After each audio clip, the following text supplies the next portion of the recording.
Suatu sore, rumah sakit cendekia kedatangan ibu yang membawa anaknya dalam keadaan memakai sarung.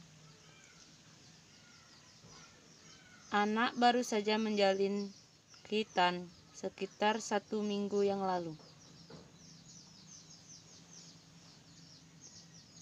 Ibu Yanti diantarkan oleh anak perempuannya ke rumah sakit cendekia hendak memeriksa anaknya yang sedang dalam penyembuhan pasca sirkumsisi.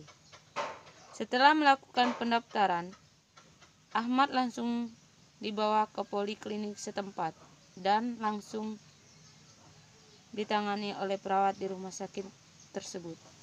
Setelah melakukan pendaftaran, pasien dan keluarga masuk ke ruangan disusul oleh perawat masuk ke ruangan pemeriksaan. Setelah itu, perawat di ruangan bersiap untuk melakukan tindakan keperawatan. Saya permisi dulu ya, mari. Assalamualaikum, permisi, boleh saya masuk? Waalaikumsalam, silakan.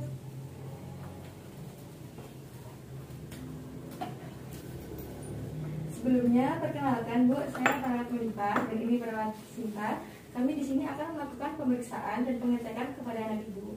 Baik, Su, silakan. Halo Dek, saya perawat Melipah dan ini perawat Sinta. Dek, namanya siapa? Nama saya Ahmad, Kak. Oh, namanya Di Ahmad. Iya. Di Ahmad umurnya berapa? Umurnya 10 tahun, Kak. Baik, bagaimana keadaan adik hari ini? Apakah ada yang dikeluhkan? Alhamdulillah, keadaannya baik hari ini. Tetapi kadang saya masih merasakan kesakitan, Kak.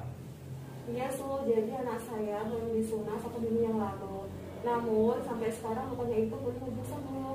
Kadang-kadang anak saya juga sering merasa kesakitan bila lukanya itu terkena kain yang digunakan. Oh, begitu. Jadi Di Ahmad baru selesai sunat ya? Iya. Kalau begitu ditensi dan diukur suhu tubuhnya dulu ya.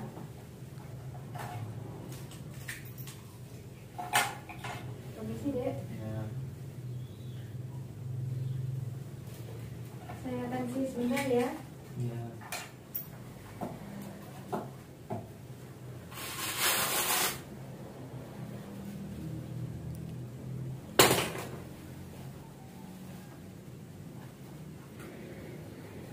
Saya pinjam kamu ya.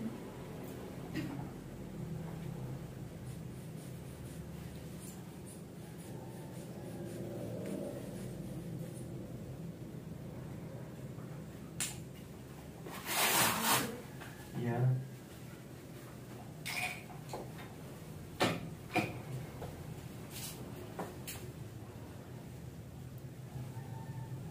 Bagaimana sih keadaan adik saya setelah diperiksa?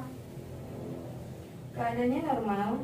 Kalau boleh tahu aktivitas apa aja yang dilakukan Di Ahmad selama proses penyembuhan? Setelah disunat, Ahmad biasanya melakukan aktivitas normal seperti nonton TV, berbaring di tempat tidur saja sih. Ahmad juga nggak banyak gerak.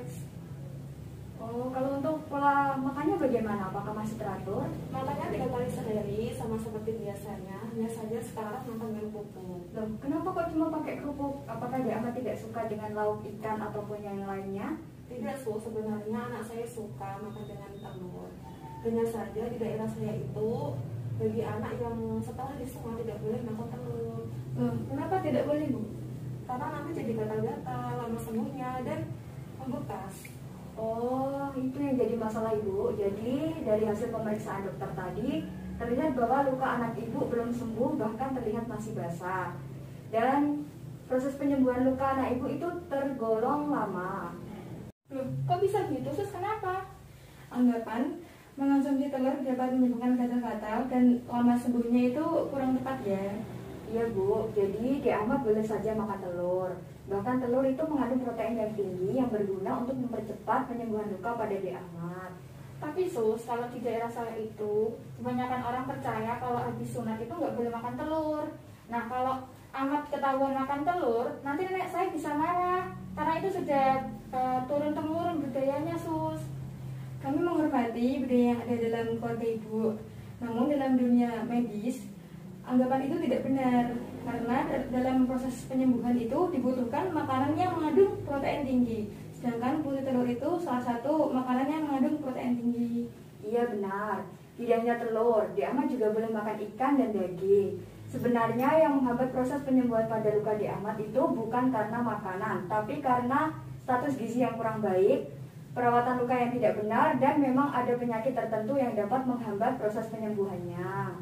Lalu bagaimana Sus? Apakah nak saya akan lama sembuhnya? Tidak apa-apa Bu, yang terpenting sekarang Ibu sudah mengetahui dan Ibu perlu merubah penerapan pemberian makanan pada Dek Ahmad untuk yang lebih bervariatif lagi. Yang semula hanya memberikan makan dengan kerupuk, sekarang bisa ditambahkan dengan makanan yang berprotein tinggi.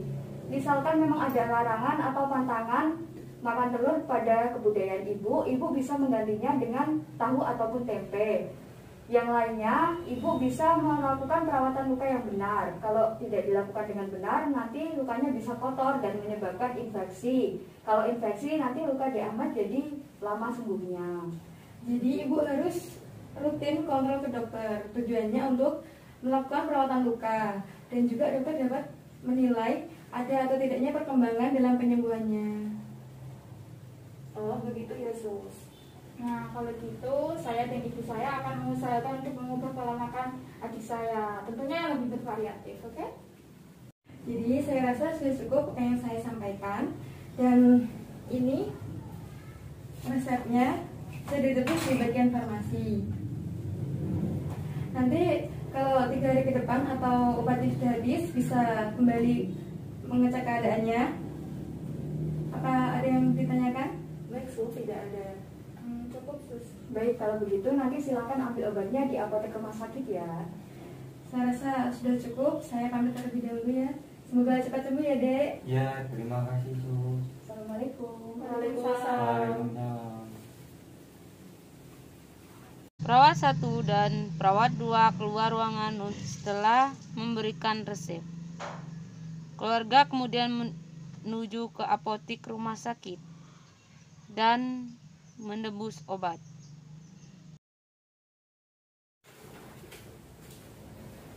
Ini enggak resepnya. Belum lagi.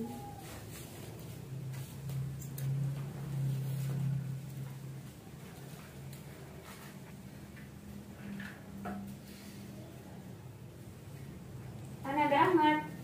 Ya. Ini obatnya ya Mbak, diminum 3 kali sehari. Ya. Dan besok kalau obatnya udah habis, mohon untuk datang kembali untuk memeriksakan keadaannya. Dan untuk pola makannya mohon untuk diperhatikan kembali, lebih diperhatikan. Baik Mbak. Untuk datang kontrolnya 1 minggu lagi ya Mbak? Iya, untuk jadwal kontrolnya 1 minggu lagi. Oh gitu ya. Terima kasih Mbak. Sama-sama. Setelah menerima obat, pasien dan keluarga meninggalkan rumah sakit dan menuju pulang. Dan segera untuk merubah perilaku makanan yang kurang tepat terhadap kesehatan.